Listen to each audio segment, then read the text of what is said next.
Buenas tardes, hermanas. Vamos a leer el capítulo 56 del libro de los Salmos. Abra su Biblia en Salmos, capítulo 56.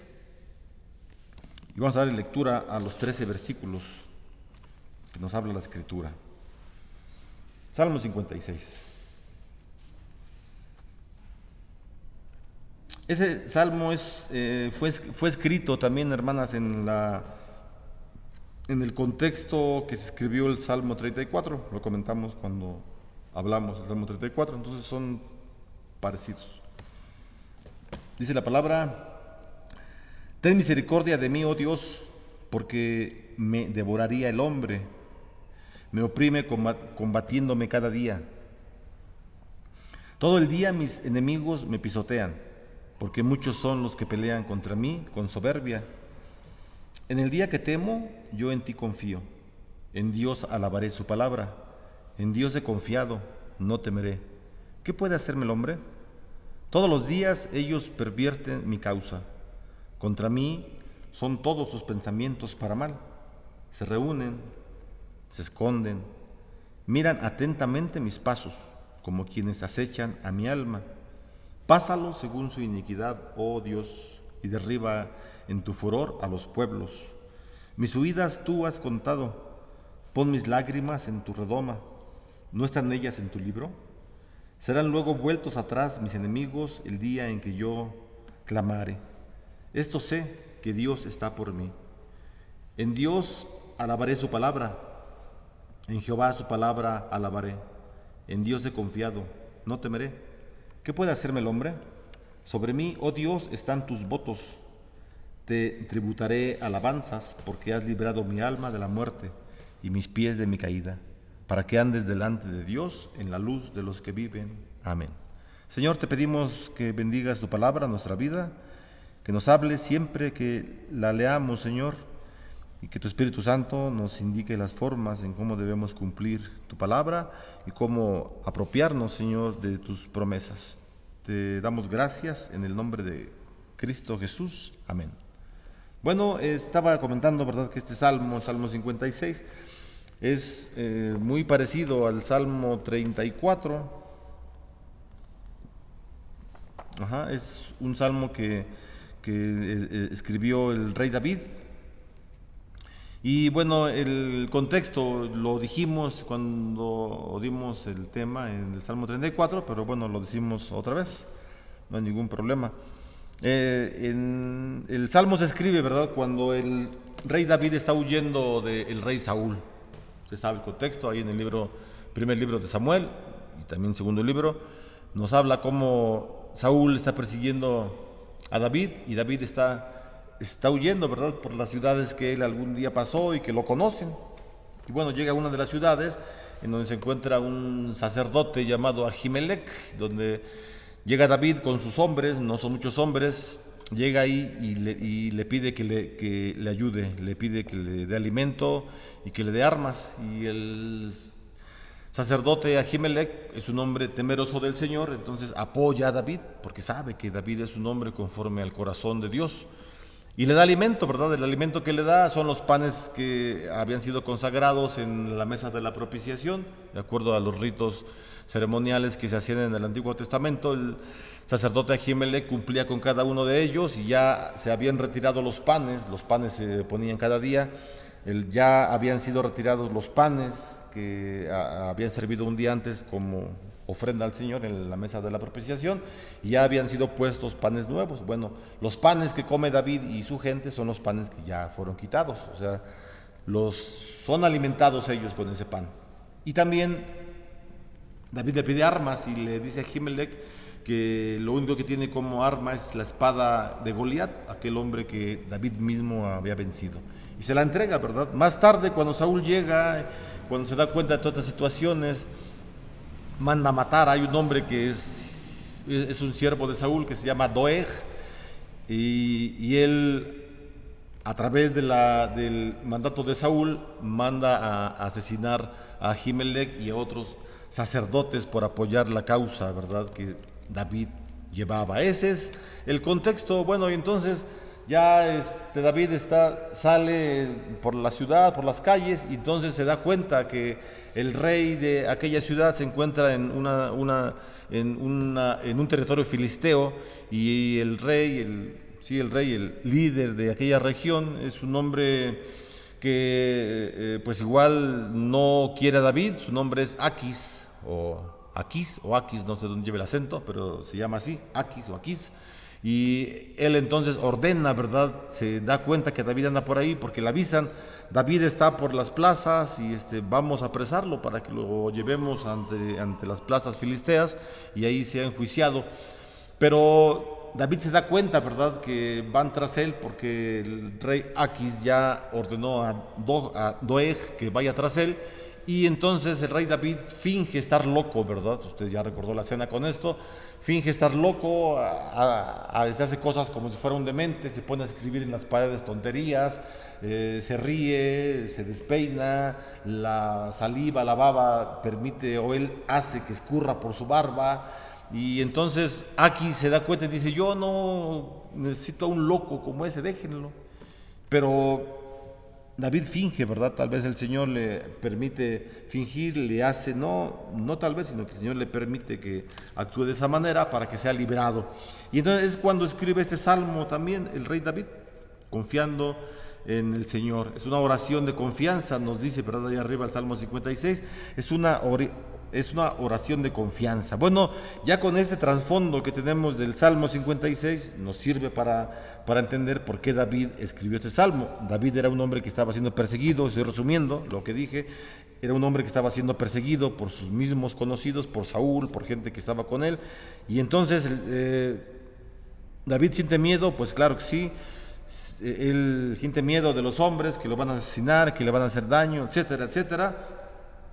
Y entonces, pues David lo que hace es una oración dirigida al Señor, donde le pide la protección divina, y el Señor se la ofrece definitivamente. Dice ahí en el subtítulo, que no me he acordado cómo se llama, que no son subtítulos, dice que es el Mictam de David.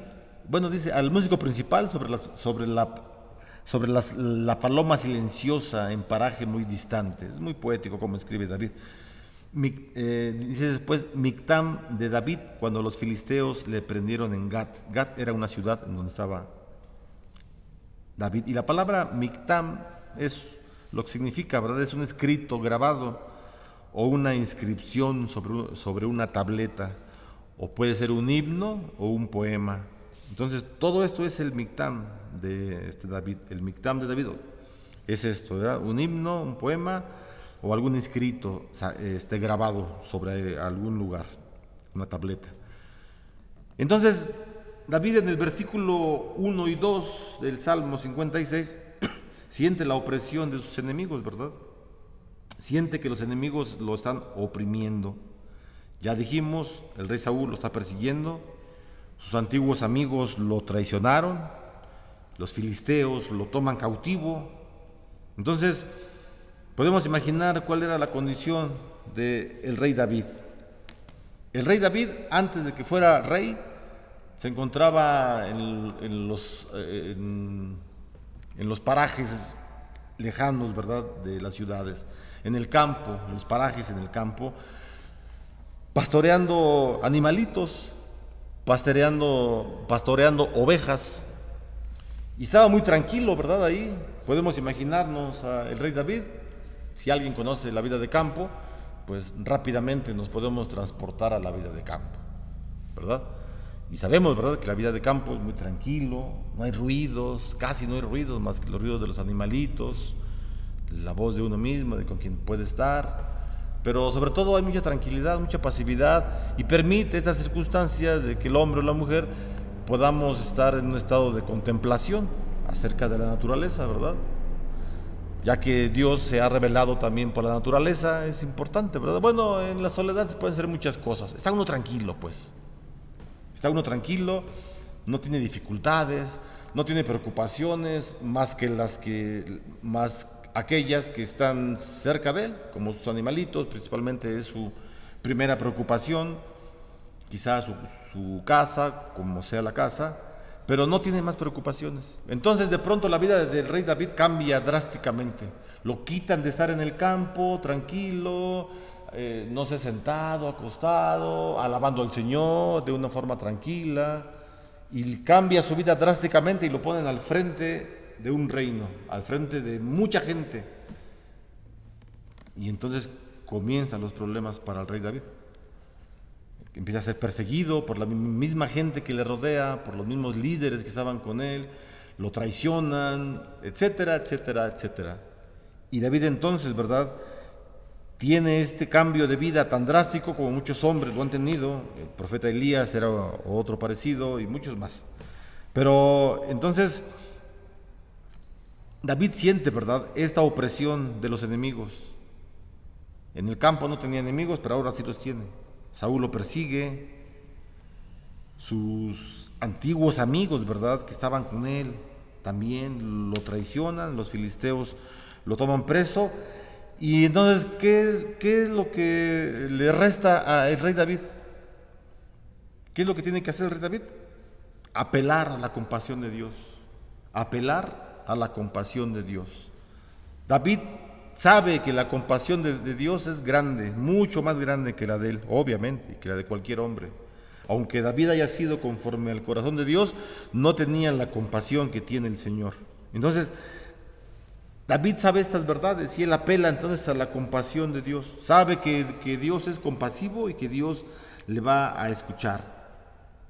Por eso lo dice: ten misericordia de mí, oh Dios. Así empieza el Salmo: ten misericordia de mí. Y le dice los motivos, ¿verdad? Porque me devoran el hombre, porque me están devorando los hombres, me oprimen combatiéndome cada día, me oprimen. O sea, imagínese usted a este hombre, a David, siendo oprimido, ¿verdad? Aquí lo podemos leer así muy rápido: me oprimen combatiéndome cada día. Pero para que David haya escrito esto, tratemos de imaginarnos cómo se sentía este hombre. Me oprimen combatiéndome cada día, todos los días me levanto, más tarde estoy comiendo y me entero que me siguen atacando. O sea, entonces esa opresión de el rey David, imagínense cómo lo tendría. Si fuera un hombre común y corriente, normal, sin la misericordia de Dios, sin la ayuda de Dios, sin la fe que el Espíritu Santo le dio al rey David, sería un hombre en la ruina. No podría soportar estas situaciones, o recurriría a paliativos para tratar de nivelar, ¿verdad?, la opresión, o eliminar las fastidiosas consecuencias que trae la opresión. No, el rey David sabe que él tiene que recurrir a la misericordia de Dios. Y dice, ¿verdad?, en el versículo 3, dice David: cuando siento miedo, confío más en Dios. Lo dice en otras palabras, ¿verdad? Dice la Reina Valera, dice: en el día que temo, yo en ti confío. Y entonces el rey David siente miedo, porque es un hombre. Siente miedo. Pero el miedo que siente el rey David de sus enemigos, claro, este miedo le hace reaccionar. O sea, el miedo es algo que nos permite supervivir, ¿verdad? Se menciona que el miedo es un instinto de supervivencia, así dicen los que saben. Y sí, ¿verdad? Porque aquí vemos la prueba: el miedo que tiene de los enemigos le hace pensar en algo que le va a hacer vivir, que es la misericordia de Dios. Así que si queremos vivir, o sea, y no me estoy refiriendo a una vida física, sino vivir espiritualmente bien, acudamos a la misericordia que tiene Dios para con nosotros. Él lo hizo. El rey David sintió miedo y confió más en Dios. David ya confiaba en Dios, ya confiaba, pero con este miedo que le produce sus enemigos, David confía más en Dios. Qué interesante. Qué interesante, ¿verdad? Que a veces los enemigos de las personas piensan que van a dañar a quien están señalando, atacando, pero si son bíblicos, si es una gente bíblica, una gente cristiana, una gente que conoce la Escritura, va a entender que esas intenciones de los enemigos, de la gente malvada, las intenciones de provocar daño, nos van a producir miedo, pero ese miedo nos va a servir mucho para supervivir, para mantenernos vivos. Y fue lo que hizo David. Sintió el Señor y confió más en Dios. Así que el miedo que podamos sentir, hermanos, de una persecución que tengamos, ojalá no experimente usted ninguna persecución. Bueno, no usted, yo también y todos. Ojalá que no experimentemos ninguna persecución, pero si llegamos a experimentar alguna persecución por parte de quien sea, principalmente de los mismos miembros de la iglesia, ¿cómo dije? De los mismos miembros de la iglesia, porque pasa. La iglesia misma se persigue entre sí, y qué lástima es eso. Qué lástima que siendo hermanos deberíamos apoyarnos unos a otros, ayudarnos, y ayudarnos no es solaparnos nuestras mentiras y pecados, no, al contrario. Ayudarnos es que si yo estoy pecando, si yo estoy mal en una situación, pues ayúdeme usted. Si ya habló conmigo y ya me arrepentí, bueno, gracias al Señor, pero si no me he arrepentido y sigo igual y en aumenta mi mentira, mi pecado, entonces tengo que ser ayudado ¿por quién? Por la iglesia, por usted mismo. Si no, entonces no nos amamos. Entonces, ayudarnos no es solaparnos, no, al contrario. Pero a veces sentimos miedo, hermanos, un miedo terrible, ¿verdad?, de los enemigos, de las personas. A mí, yo quisiera, de verdad, eliminar esa palabra, ¿verdad?, de mi vocabulario, enemigos. Pero es difícil. La palabra nos dice, ¿verdad?, que tenemos enemigos. Lamentablemente, sí, a mí me da risa porque yo, se los digo honestamente, yo que sienta así un odio hacia alguien para que se convierta en mi enemigo, de verdad créame que no. Hace muchos años que eso se eliminó de mi vida, de verdad. Sí me da coraje y me frustran algunas actitudes de las personas, aquí y fuera de la iglesia, pero yo no considero que produzca algo para que tenga enemigos. Pero lamentablemente los tenemos, ¿verdad? Muchas veces las actitudes que tenemos, las palabras que decimos inconscientemente o conscientemente, pero a veces descuidadamente, producen perjuicios en las personas y eso nos hace convertirnos en enemigos unos con otros. Bueno, aquí el rey David dice, ¿verdad?, que cuando sentía miedo de la actitud de sus enemigos, él confiaba más en Dios. Qué interesante. ¿Cómo es que David sacaba provecho aún de las cosas negativas que le pasaban en su vida? Ese era algo negativo, sumamente negativo. Lo estaban atacando, lo querían matar. No solamente lo querían correr del reino, lo querían matar, lo querían asesinar. No lo consiguieron, claro, ¿verdad?, pero lo querían asesinar. Entonces, este hombre confía más en el Señor. Y el miedo, hermanos, igual lo habíamos comentado, ¿verdad? El miedo nos conduce o nos puede conducir al temor. El miedo y el temor son cosas distintas.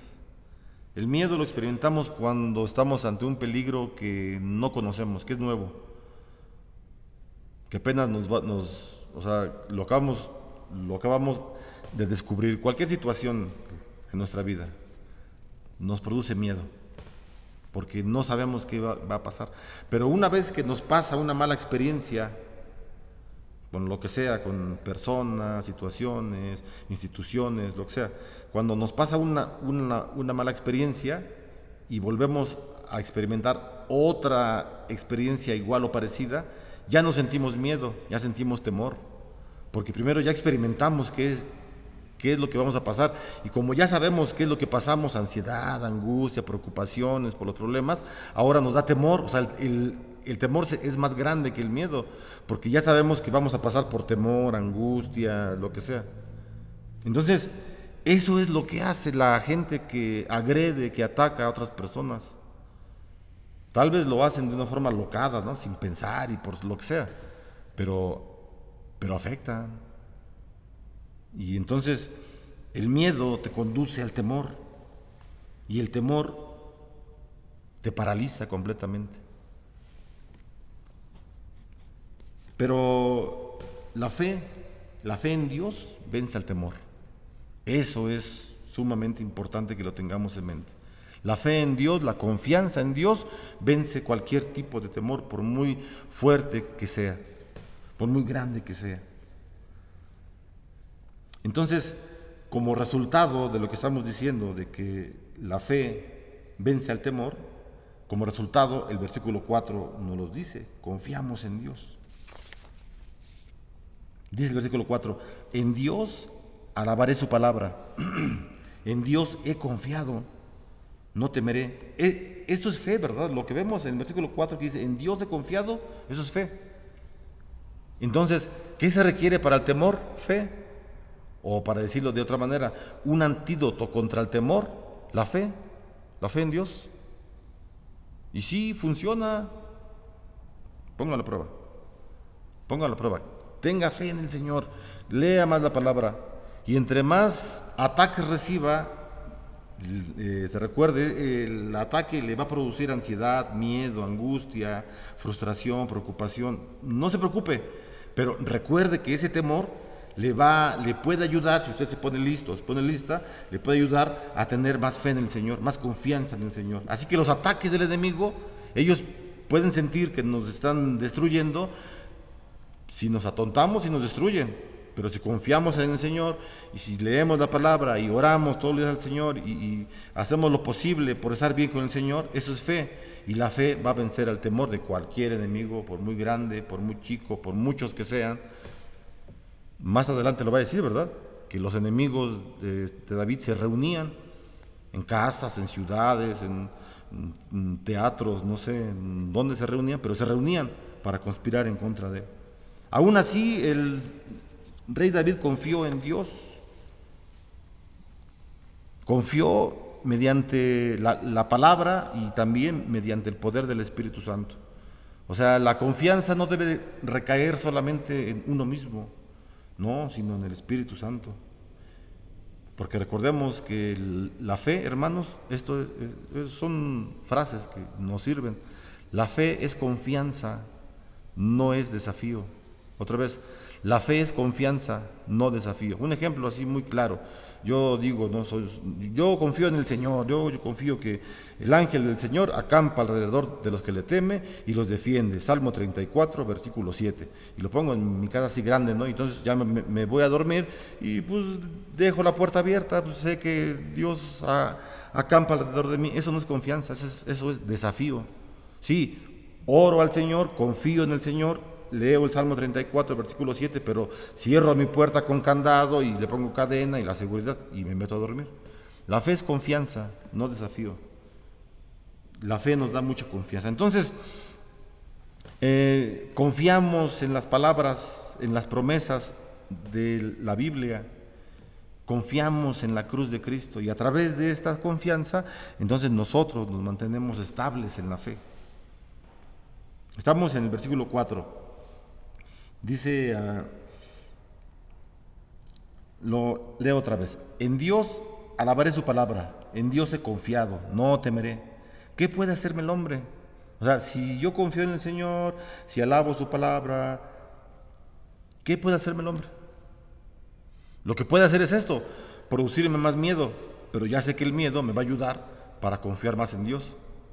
Es una fórmula, yo lo llamo fórmula, ¿no? Unas fórmulas, pues está ahí. Entonces pues solamente pensar bíblicamente, pensar conforme a la Escritura, y tenemos la seguridad de que Dios está con nosotros. Entonces David, lo que hacía, él alababa la palabra de Dios, ¿verdad? La palabra es verdad, la Biblia es verdad, hermanos, esto es verdad. Lo que leemos nosotros como cristianos es la verdad. O sea, es verdad, esto es verdad.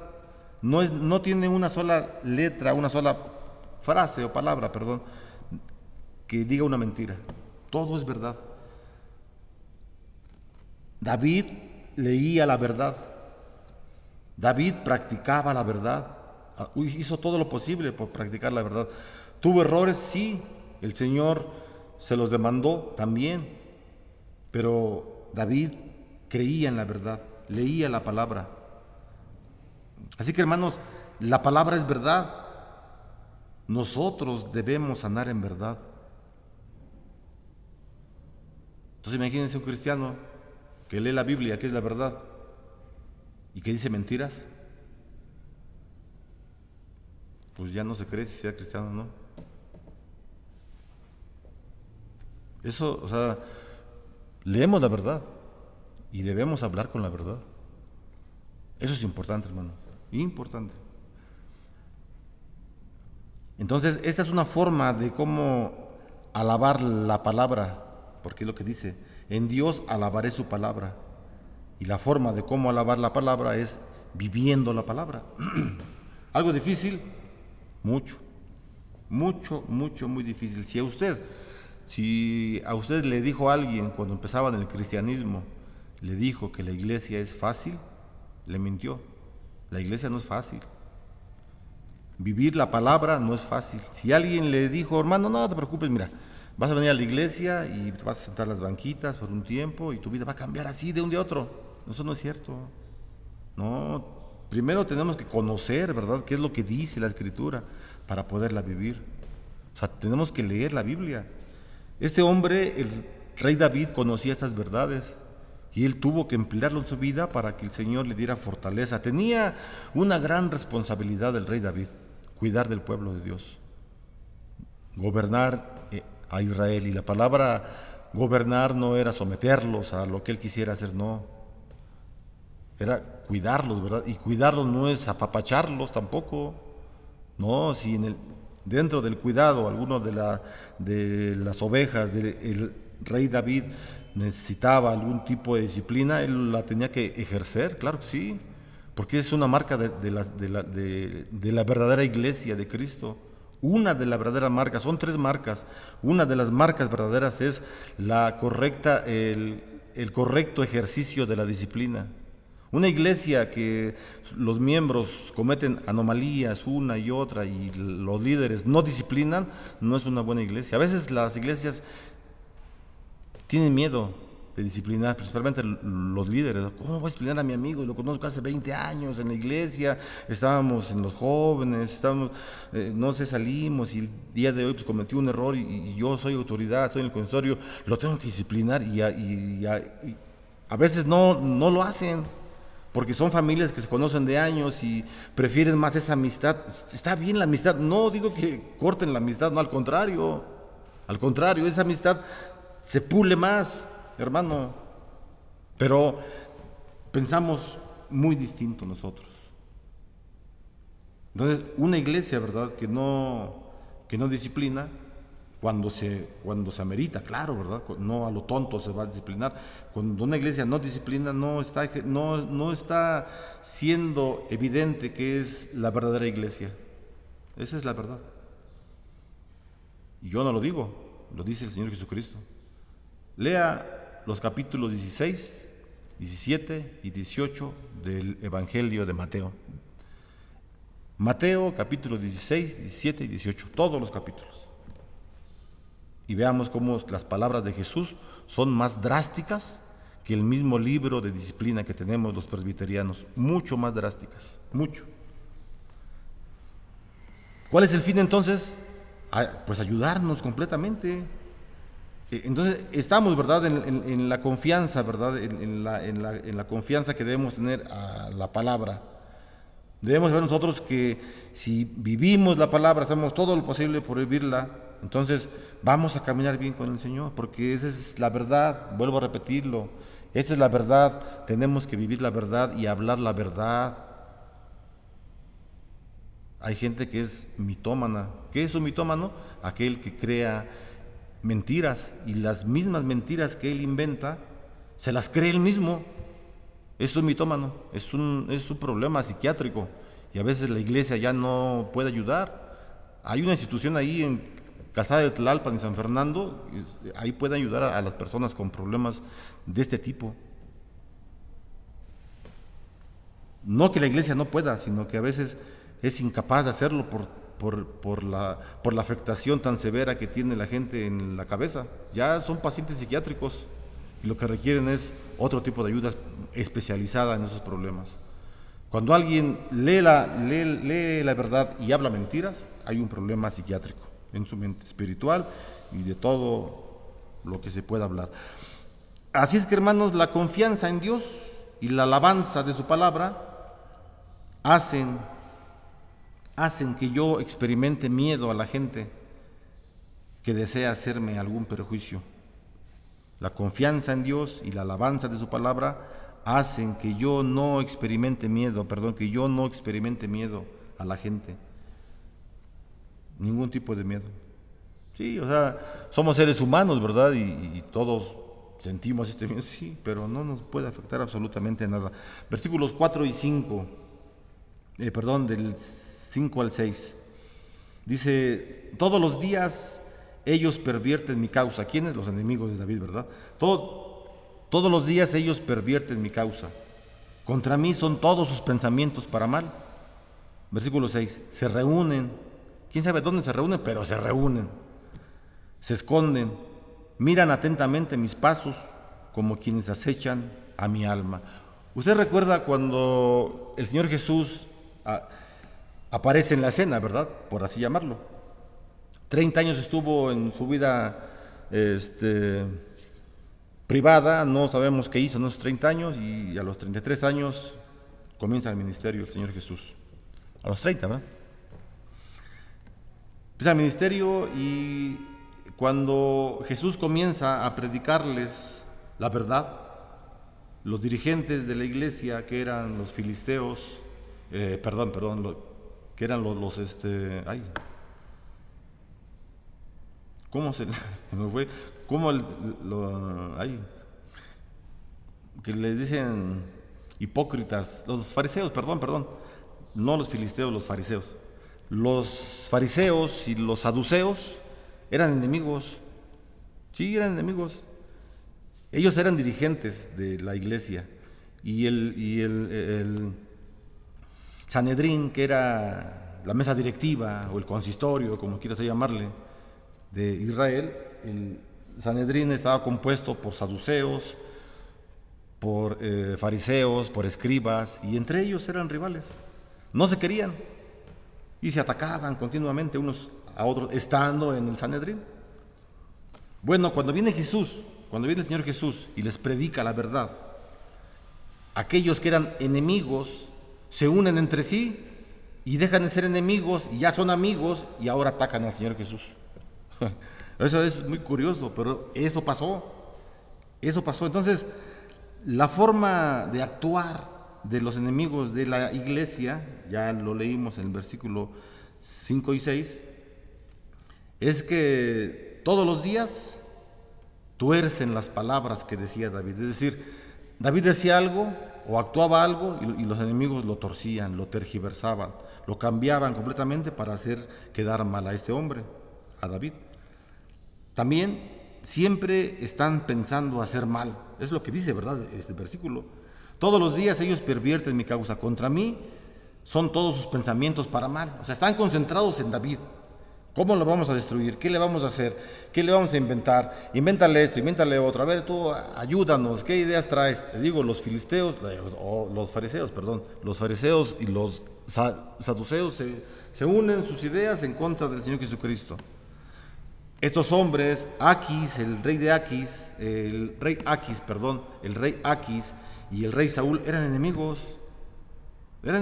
pero ahora ven a David, que David es enemigo de los dos, y se une Saúl y Aquis para atacar al rey David. Y así es siempre en la historia, y así será. Entonces, dice el versículo 6, se reúnen en secreto, en lo oscuro, pues porque es mentira, ¿verdad? O sea, leen la verdad, pero su actuar es de mentira. Desean destruir a este hombre. ¿Quién sabe qué les hizo? Pero lo quieren destruir. Ya no lo quieren ver allá, lo quieren matar, lo quieren asesinar. Entonces se reúnen para conspirar. Pero antes de que conspiren, ¿verdad?, en sus reuniones, o sea, imaginémonos el cuadro. Llegan todos los enemigos de David, o muchos de ellos, a la casa de alguien, sea, Se reúnen y ya están todos, a ver, ya estamos todos juntos, y ya vino el hermano tal, si ya la hermana fulana, si ya estamos aquí todos. Vamos a orar. Vamos a orar para hablar en contra de David. Vamos a orar para conspirar en contra del rey David. Vamos a orar que nos dirija el Señor. Este hermano, ¿puede hacer una lectura, por favor, del Antiguo Testamento? Sí, cómo no. Ya lee algo, ¿no? Ahora sí vamos a orar. Tienen hasta su devocional y después se dedican a conspirar. ¿Qué es eso? O sea, David estaba en una situación bien difícil, metido, ya el Señor lo había metido y no se podía escapar. Tenía que seguir ahí, cumpliendo con lo que el Señor le había encomendado. ¿Le parece familiar lo que estábamos hablando? A mí sí, mucho. Por eso lo hablo, porque sí, o sea, es algo familiar. Y la palabra de Dios es así. Lea la palabra y piense, ¿usted está cayendo en el esquema de los enemigos de David? ¿O usted está cayendo en el papel de David? ¿Cuál es su papel? ¿O ninguno? ¿O no sé? Ese es el estudio, ¿verdad?, que debemos tener. La palabra del Señor nos tiene que confrontar. Si usted leyó la escuela dominical el miércoles, ese es más o menos lo que estamos hablando. O sea, leer la palabra del Señor no nada más es para tener conocimiento y saber, ya tengo un título y lo pego ahí en mi sala, ¿no?, en mi oficina, licenciado en teología, quiero otro título, maestro en teología, otro, doctor en teología. ¿Para qué? Si tu vida es mentira, ¿para qué? No sirve absolutamente de nada. La palabra nos tiene que confrontar y decirnos cuando estamos en pecado, y si nos arrepentimos al leer la palabra, gracias a Dios, somos parte del pueblo de Dios. Pero si no nos arrepentimos y leemos más y más la palabra y estudios y libros de teólogos buenos, etcétera, etcétera, y no cambia nuestra vida, permanecemos en la oscuridad y en mentira, aunque tengamos mucho conocimiento. Usted sabía que los ateos de grueso calibre, los meros ateos, se saben toda la Biblia, la han leído muchas veces, tienen que hacerlo, obviamente tienen que conocer lo que quieren destruir, claro, la han leído y tienen mucho conocimiento, bastante conocimiento, saben textos de memoria, etcétera, pero no viven la verdad. Es muy, muy distinto.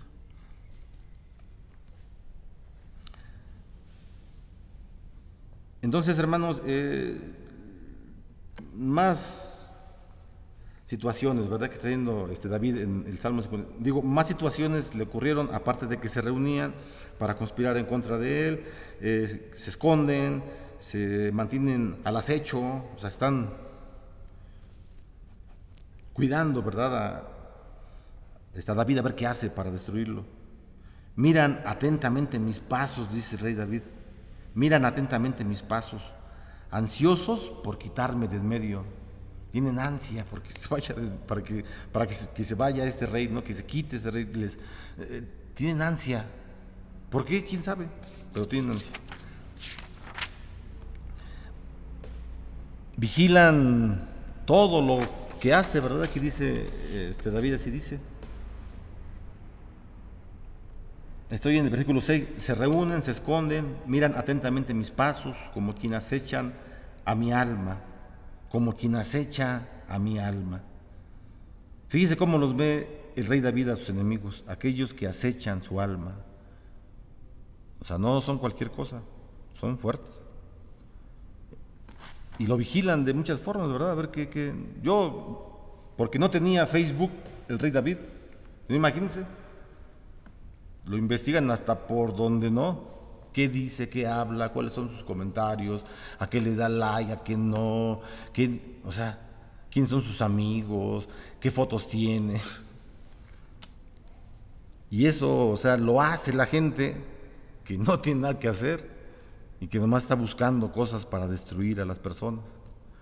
Pero el rey David tiene un anhelo en su alma, ¿verdad? Dice el rey David en el versículo 7, pésalo según su iniquidad, oh Dios, y derriba en tu furor a los pueblos. Ese es el anhelo que tiene David, que el Señor humille a los pueblos que lo están atacando, que los humille. Luego ya en los versículos del 8 al 13, ya estamos terminando, vemos la seguridad de David en Dios, una seguridad importante. Versículos del 8 al 13. En el versículo 9, bueno, desde el 8 dice: mis huidas tú has contado, pon mis lágrimas en tu redoma, ¿no están ellas en tu libro? Los redomas eran unos recipientes, unos frasquitos, ¿verdad?, muy especiales, en donde principalmente las mujeres judías guardaban sus joyas, las cosas más preciadas. Entonces, David sabe que sus lágrimas son preciadas como las joyas de las mujeres, o más preciadas. Y entonces él le dice al Señor: Señor, tú has guardado mis lágrimas en tu redoma, en el frasquito especial, donde guardas cosas importantes, donde se dejan cosas valiosas como mis lágrimas. ¿Las has dejado ahí, Señor? Y esa es una pregunta que le hace David a su Dios, porque él tiene mucha seguridad en Dios. Y el Señor, hermanos, el Señor toma en cuenta los lamentos de su pueblo, los tiene registrados en su libro. Eso es lo que dice, ¿verdad?, el versículo. ¿No están en ellas en tu libro? O sea, ¿no están mis lágrimas en tu libro? ¿No están mis penas? ¿No está mi congoja, mi preocupación, Señor, en tu libro? Tú tienes registrado, Señor, lo que yo sufro.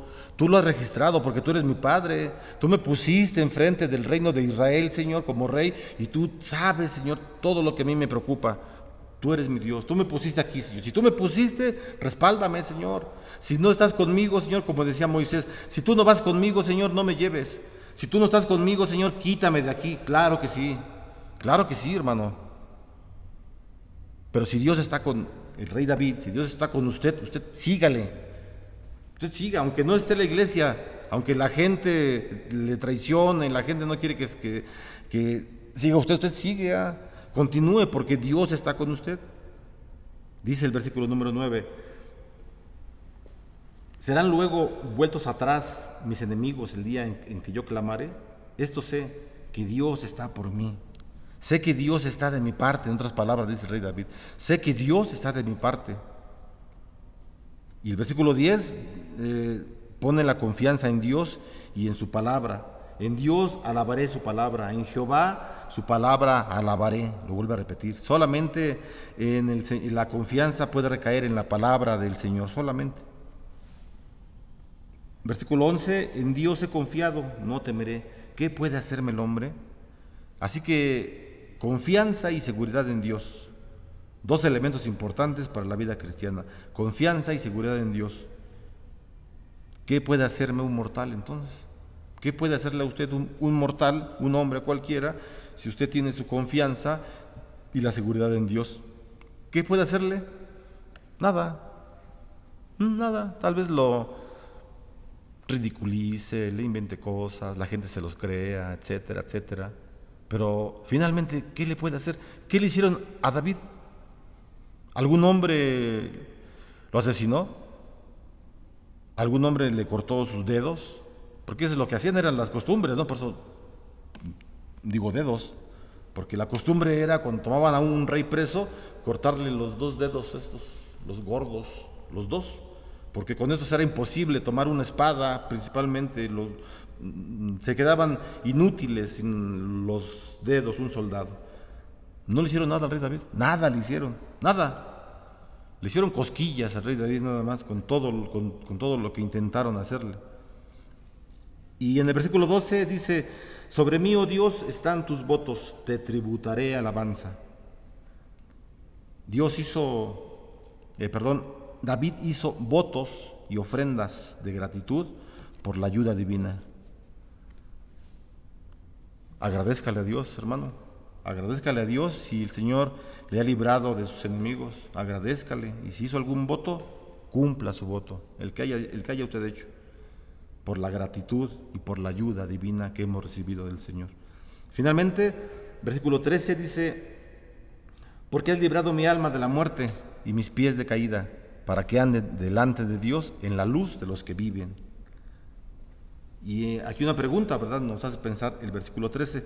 ¿Por qué Dios actuó así con el rey David? ¿Por qué Dios actuó así con David?